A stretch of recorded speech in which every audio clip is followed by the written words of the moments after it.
The thing about energy efficiency is you can always do more. Technology is always changing, process improvements, behavior, commissioning, retro-commissioning, recommissioning. These are all things that are continuous activities. You're just not done forever.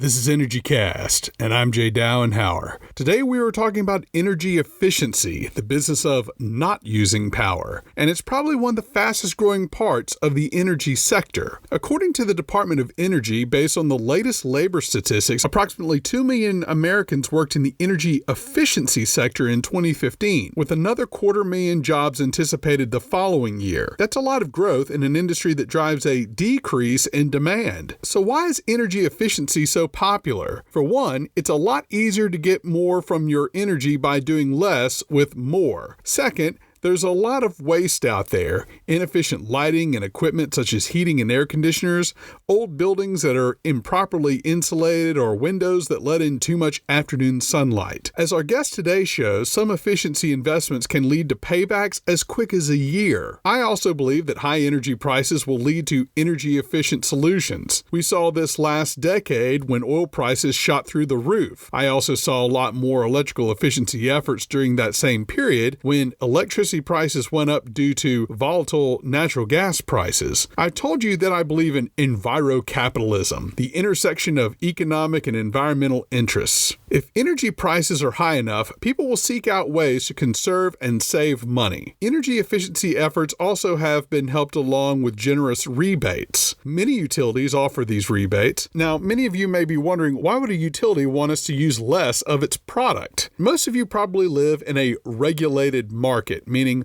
one company generates the power, oversees the transmission lines, and bills you at the end of the month. These companies are allowed to make a profit over the expenses they incur. But because they are the only power company in that region, the sky isn't the limit. They have to essentially cap consumption, and the best way to do that is through efficiency efforts. In Texas, however, power markets are deregulated, and the revenue structure works a bit differently. Our guest today says regulated markets seem to be more interested in reducing electric consumption, while deregulated markets are more concerned with curbing demand. For demand, that means finding ways to reduce the amount of energy consumers are using at one time. For instance, the hottest part of the day. In other words, they want to reduce the peak consumption and level out consumption throughout the day. Today, my guest and I will also discuss a more challenging topic: diversity in the energy industry. In the early days, I had to make a concerted effort on this podcast not to interview all white men named John. As you can see, my interviews have become more diverse. As a fellow white Anglo-Protestant, I sometimes feel diversity usually means everyone who isn't me. But I think, and I believe my guest believes, that diversity transcends the physical. It's your background. It's the school you went to. It's your family's last name. There are a lot of ways to cut the pie. I also argue that political diversity is at play in a lot of cases. What does this have to do with energy efficiency, you may ask? Well, there are still a lot of places efficiency gains need to be met, and that requires creative thinking. If we're all from the same neighborhood, eat the same food, go to the same church, there's a lot of opportunities we may miss. As for the perfect blend of diversity in your workplace, let's just say those opinions are, well, diverse. Our guest today is Sadie Bronk, CEO and co-founder of Energy Bees, an energy efficiency consulting firm in Austin. Sadie and I go back a few years. We have a few mutual friends from my Austin days, and I reached out to her in February before I launched this podcast to see if I could interview her employer at the time, the energy efficiency firm Clear Result. They blew me off. It happens. But then Sadie reached out to me a few months later to let me know that she had opened shop with her business partner, Jill Myers-Black. Together, Energy Bees is a diversity double threat, so to speak. They are female and LGBTQ owned. They started in March and Sadie went full-time this summer. Sadie and I took this interview into an honest and open place, especially when we started talking about diversity. If you're easily offended, you've been warned. But hopefully you'll find that we reach some universal truths that we all can agree on. I hope you enjoy my conversation with Sadie Bronk.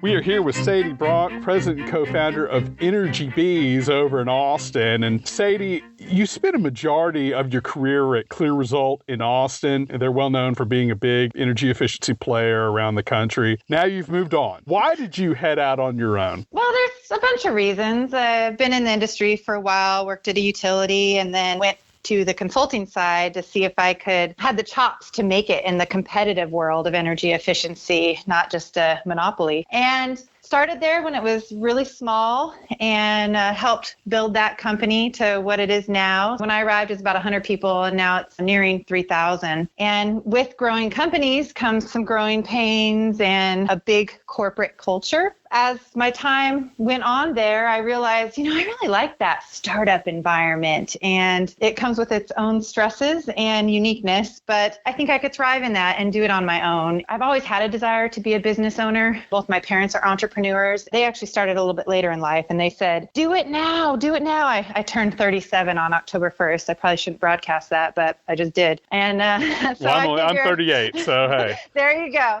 And so I thought, if now's the time, I'm going to do it. And had a kid. He's almost 2. He'll be 2 in October. And we just launched in June 1st of this year. And that also changed my whole perspective on life and what I want to teach my son. And I'm taking a very calculated risk, but I think it is important to take risks and follow your dreams in life. What are some of the biggest pushes you've seen in energy efficiency? It looks like we've been doing this for a while now, really encouraging energy efficiency. There's been a lot of rebates out there for a long time, but for what's still out there, what are you really seeing these days? Still, what's dominating the utility programs is lighting. We all thought lighting was going to go away, and then LEDs, the prices started dropping. And now I think it's going to start moving towards lighting controls, sensor technology. From a widget perspective, I still think lighting is dominant. I, on the other hand, although it's not huge in the utility world yet, I really like the idea of changing behavior and how people are using and operating commercial facilities. We often forget that there is this human factor in our buildings, and all technology and building controls and the best lighting don't always have an impact like humans can have. Humans can override all of that stuff. And until we start focusing on human interactions with buildings, I think we're missing a big chunk of the energy efficiency that's out there and will continue to be out there. That's something that Energy Bees is actually focused on. And how do you do that? How do you change behaviors? That's a great question. The age-old question. So it all starts with data. You cannot manage what you can't measure. You do need to have a good foundation for benchmarking your energy use in a facility, along with getting closer to real-time data and energy use in commercial facilities. Our focus is mostly on the commercial side. More utilities are getting those smart meters out there. I still don't think it's as available as it should be to consumers, but I think it will get there. We're much further along than we were even 5 years ago. And then you have a big campaign on conservation and pairing behavior science with data to get people to take action. And if you're interested, I could definitely set up a demo for you. I'd be happy to. It always sounds so expensive, right? All this front loading of all the equipment and software and everything. And what are some of the typical paybacks that you see when people engage in these kinds of investments? It depends on lighting. It's anywhere from 3 to 5 years, 1 to 5 years, somewhere in there. HVAC obviously has a higher payback, but you're usually replacing those systems when you think that they're going to fail, or when you're starting a new building, it does make sense to go with a more efficient unit. On the behavior side, what we're seeing with the programs that we're starting to put in place at our customers' facilities, all the models that we have, all of the actual data-driven results we've seen are coming in at less than a year to 2 years. It just depends on how advanced they already are in their energy management program. If they haven't done anything, it could be as low as 6 months. But if they're already pretty advanced and just need a couple tweaks here and there, you're still under a year payback, even with the energy monitoring system starting new. In your whole career, you've dealt with a lot of business owners who probably started out pretty skeptical, going, okay, yeah, how much is this going to cost? Is this really going to save me money? Have there been instances where these guys turned around when they saw the real savings? What's that been like? I think anyone's skeptical, as they should be when they're working with a new contractor coming into their facilities. I think they need to do their due diligence. They need to understand how you're calculating energy efficiency savings, what the methodology is, and also check references and make sure that any company that you're going to work with is going to have a proven track record. Because we have a good track record and have been doing this a really long time, I think our customers feel confident going in with us. But I also think that they're shocked at just how much energy savings is out there, especially on the behavior side. We work with a lot of folks that, no, we're doing everything. We've got data. We've benchmarked our facilities. We've changed out all our lighting. Our HVAC is as good as it's getting, and we're continuing to replace as needed with more efficient equipment. We've got a robust program in place. And we get in there and we start engaging the building occupants, for instance, at a school district, and integrating some of those behavior science tactics like competition, getting the data in front of people in a way that they can quickly understand it and then use it to drive their behavior. That is surprising when you go into a school district that's been running an energy management program for years, and then on top of that, they save another 8% the first year. That's huge without doing any capital investments. We've seen those kind of results, and I think that they're always shocked. For a school district, what is 8%? Well, a school district of about 75 buildings could have a budget upwards of $11 million annually. So 8% of that is a big number. Almost $1 million. Okay. Almost $1 million. That's right. Yep. It would surprise me if larger companies at this point had still not made efficiency investments. Do they still exist out there? Oh, they still absolutely. make those guys out there?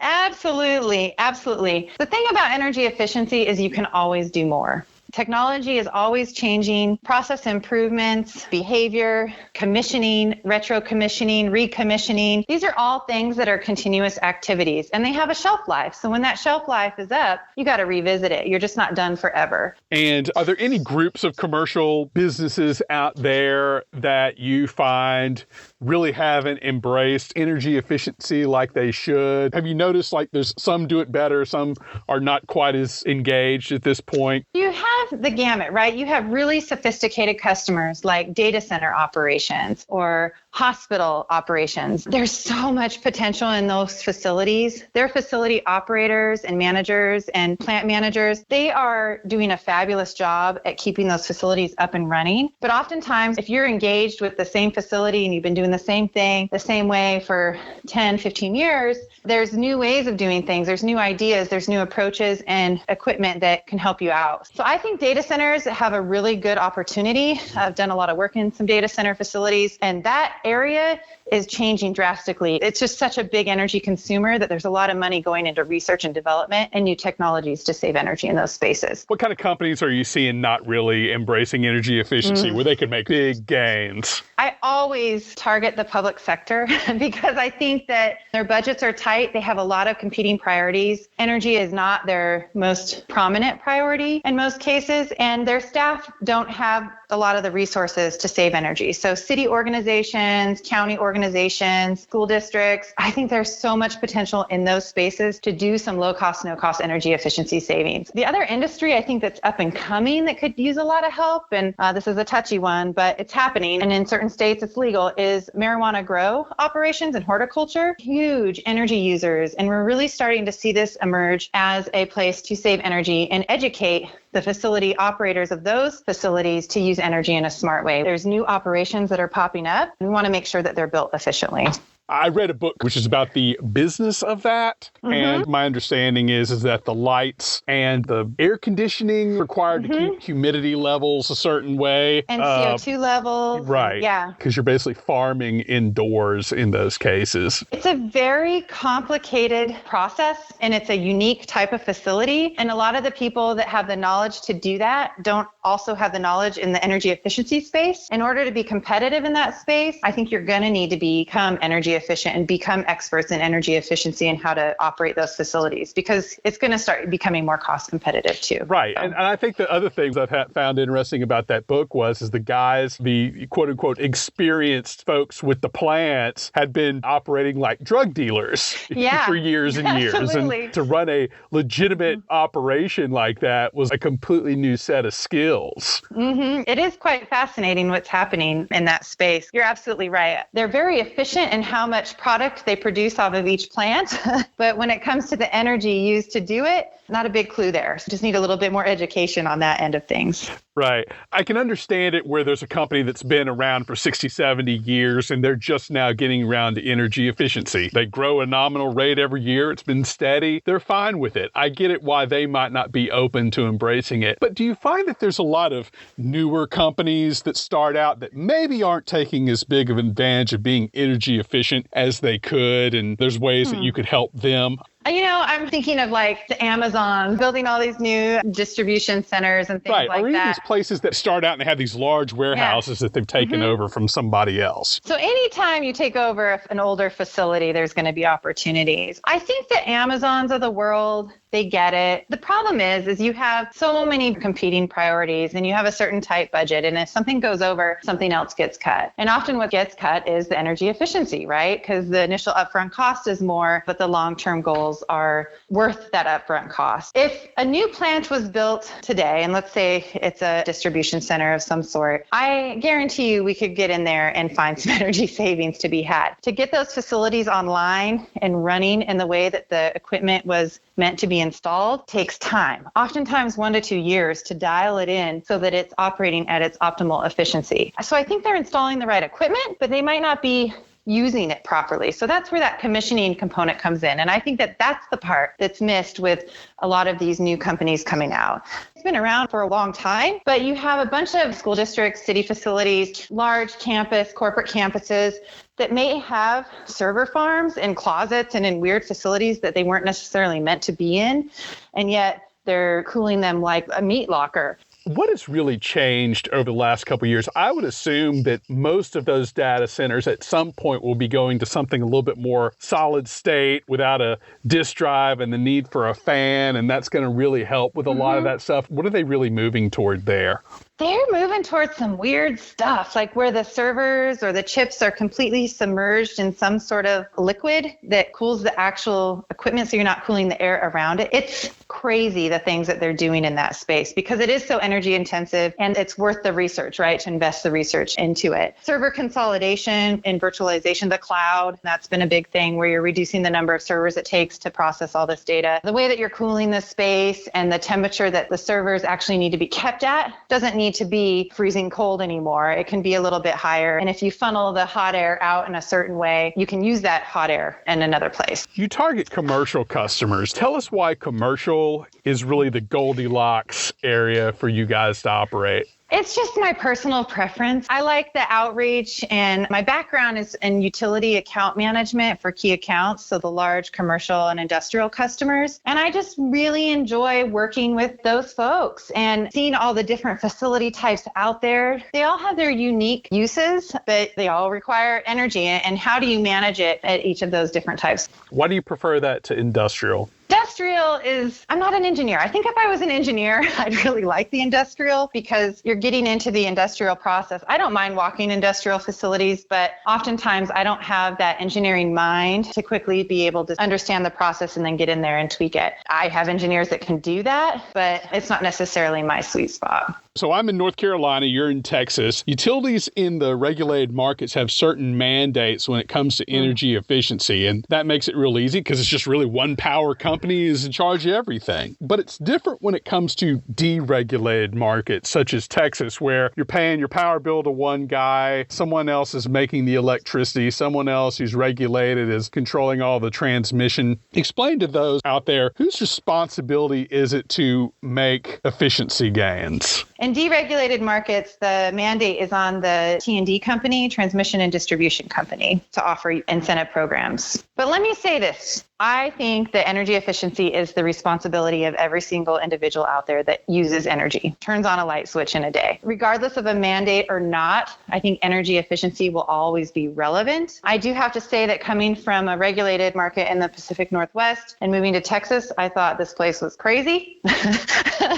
and really complicated. It's an interesting thing. You get often asked a lot, why would a company ask you to use less of its product, right? So weird. That takes an educational component. It costs less to not use a kilowatt hour than to generate it. That's the reason they would do it. It's very interesting how different Texas is from other markets out there, for sure. Other markets are more focused on reducing kilowatt hour usage, whereas Texas is really focused on reducing demand. So it changes the whole perspective of how you might run a utility energy efficiency program, or the measures in which you would incentivize or recommend in Texas versus, say, Washington State. Explain the difference between usage versus demand. That sounds a little like the same thing. If you think of your car, the mileage ticker, that's the kilowatt hours used. And then if you look at your speedometer, at any given moment, that's my demand on the system. And so utility companies have to build the utility system to accommodate that demand that's needed at any given time. Although you may not be using it all the time at that level, they have to accommodate the infrastructure to accommodate that kind of load at any given time. Let's get a little bit more meta.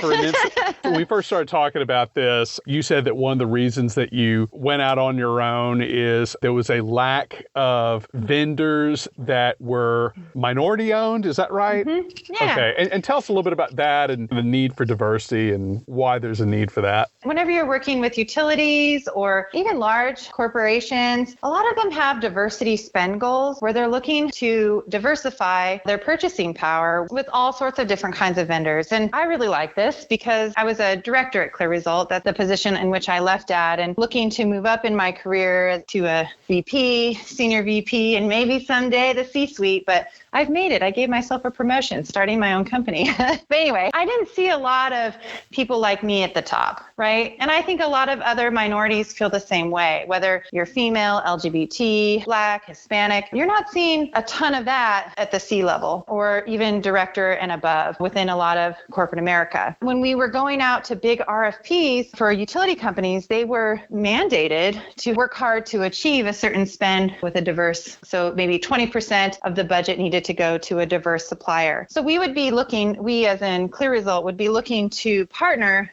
with other vendors. And in the energy efficiency space, I just didn't see a big pool of diverse companies in this particular space. As I'm starting out, and we are nationally certified as a woman-owned business and LGBT-owned business, there is a community in the energy efficiency space, but they're all fairly new businesses, which is pretty cool. And it's a very close-knit group of people. And we're starting to see the utility and corporate diversity spend requirement increase. The last one I just went out to bid for was at about 40% spend. These mandates, are they government mandated or are they company mandated? The company mandated. Okay. And you mentioned LGBT, and I just had to laugh about this because your co-founder qualified the company for LGBT. How exactly did they certify for that? Just like the woman-owned business and LGBT business, there's an interview that occurs that you meet with the representatives from the national organization and your local chapters, and they interview you and ask some very personal questions. Now, the woman-owned business was a little bit easier, right? They're just making sure that you're not a little bit easier. LGBT is a little bit harder, but we did all sit around and joke about it. And one of the requirements the gentleman said he had to have when he joined with the local chamber, AGLCC, was that he had to have a good gaydar. So we joked about that. But in all seriousness, it's very serious and they're appropriate, but they do ask some pretty personal questions to get to the root of things. Have you seen challenges professionally and there not being enough diversity of any kind? Absolutely. So I'm just going to start from my own perspective. I'm sure that other minority groups have similar perspectives, but I'm a white female. My perspective is that if the C-suite is all male and the board is made up of a majority of males, you're only getting a male masculine perspective. You're excluding the perspective of 50% of the population. Women have different perspectives than men, and they approach problems and problem solving in different ways. Either way is always not right or wrong. It's just a different approach. And when you exclude that perspective, you're losing out on more innovation, product design, creative ideas, a different approach, a different client approach. Many times I would be in an executive level meeting and going into follow-up interviews or something like that. And I was looking at the team and it's like, everybody's a man that's going in. Who is on the other side of that desk? Is there going to be a female perspective or someone else? We need to diversify who's going to be presenting because it provides a more well-rounded approach. And so I think that's where corporate America is missing out, is putting the different perspectives from different minorities, groups, and gender groups. And I think it's really, really important. We got to get hip with the times, y'all.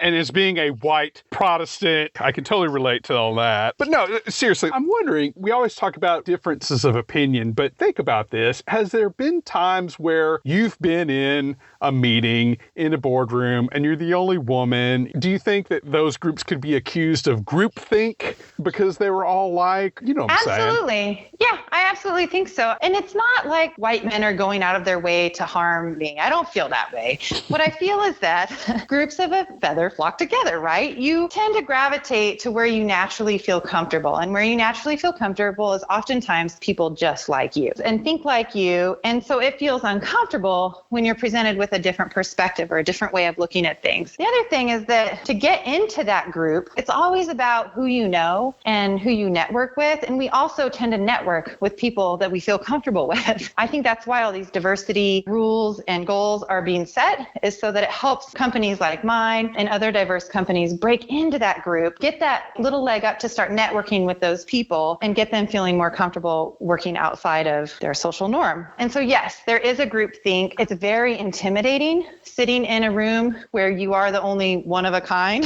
and speaking your mind and relating and getting folks out of that group think. It's oftentimes easier just to stay quiet. And I think a lot of times that happens. I pride myself on not staying quiet, but I think it is intimidating to speak your mind and bring that different perspective if you're the only one that is viewing the world in that way.